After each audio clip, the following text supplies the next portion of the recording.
Welcome back. Well, an effort to unionize Amazon warehouse workers failed after their ballots were counted today. And we're joined now by a former Amazon employee who was fired after attempting to organize workers into a walkout to protest conditions. We're joined by Chris Smalls, founder of the Congress of Essential Workers, and Yahoo Finance's Max Zahn. So, Chris, let's start with you. Why do you think these efforts to unionize those workers at that Alabama warehouse failed? Well, several things. It's their first attempt. I know everybody expected everybody to, Alabama to come through on the first try. But we also got to think about the intangibles. This building is less than a year old, a little bit over a year old. So it's fairly new. And the workers that were organizing it, they did a great job reaching out that initial hire of workforce that was hired with that building to get to that 3,000, to get the vote, to make it even possible. But Amazon has been firing and hiring workers ever since then. So you see that 55%, we're talking about they got rid of a lot of the workers who initially signed those union cards. So it's a number of things on top of the union busting that they've been doing. Absolutely. That played a big role. But a lot of the workers that initially signed that union card aren't there anymore. And that's an issue that also needs to be addressed as well. And hey, Chris, this is Max. I want to ask you, the union has said now today that it plans to bring labor charges against Amazon for what it alleges was anti-union harassment that, illegally affected the result of this vote. What do you think of those charges, considering your background with the company? And do you think that's likely to be successful in overturning this result and causing them to rerun this election? I believe they got a very strong case there. I was down in Bessemer. I did see that mailbox surrounded by that tent. I know that it definitely was a clear violation of the rules. Also, that website, Do It Without Dues, the pamphlets they handed out, the pens and stuff they handed out, the stickers, the things they did was unprecedented for sure, and definitely need to be held accountable for. And I hope that they do overturn the results and rehold the election, a fair shot where there is no mailbox illegally placed on the property. But I once again, if the workers there now decide to unionize, I think that, this is just the beginning. I hope that they really try again. And they already galvanized the rest of the nation. So I think we will see a uprising of the cause.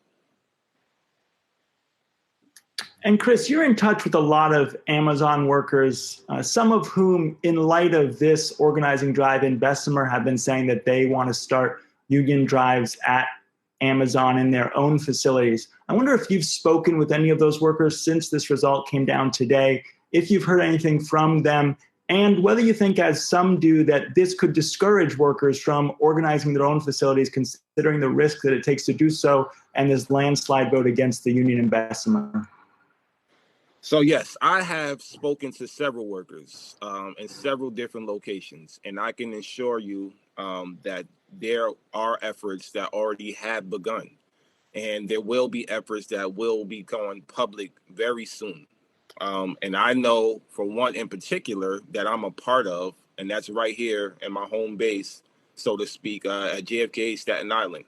I know a lot of workers there that are ready, are even more determined to unionize even after the failed vote, because they've seen, the pros and cons. They've seen the missed opportunities. They see how they have an advantage, and now they have options. They have options to choose from, and they know what they're dealing with when it comes to union busting, what Amazon is going to do to that building. So they're prepared for that as well. So I don't think that it stopped anything, the failed vote today, even though it was a landslide. I don't think that still represents the working class. I don't think it represents the workers of that building. I think Amazon just pretty much cheated, so to speak, and we knew that was going to happen.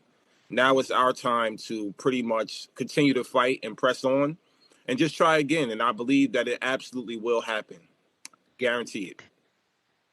Chris, what would you say, though, to those employees who say, look, I'm making minimum wage and I'm getting health benefits. A lot of companies don't afford me that. If I unionize, I'm not guaranteed any better pay and I have to pay union dues. So how will my life really improve here at Amazon? For those workers who are of that mindset, what would you say to them?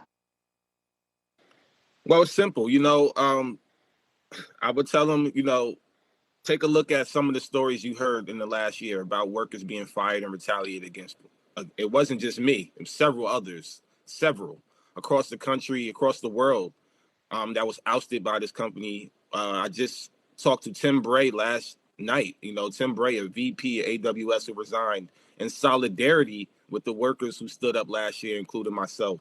So these stories resonated with the workers. I can tell you that when I spoke to them in person down there, a lot of the workers I spoke to, they didn't know my story. They didn't know what happened in New York. They didn't know what happened with other Amazon workers. So that conversation was very powerful. The disconnect is, how do we reach the mass within these facilities? You could bring senators down there, you could bring celebrities down there, but do that really, really reach those workers? I don't think so. When workers work 10, 11, 12-hour days, they don't come home and jump on social media, jump on the media. They have to take care of their families and rinse and repeat. So what I just try to do is have a conversation, a real conversation with workers, letting them know that I've been there for almost 5 years. And I can assure you the things that Amazon is offering you is not what you think it is. It seems like it's a lot, but it's really breadcrumbs. And now, at the end of the day, your body, physically and mentally, is going to take a toll and pay the ultimate price years later. So, you want to think about the long term, not just the short term.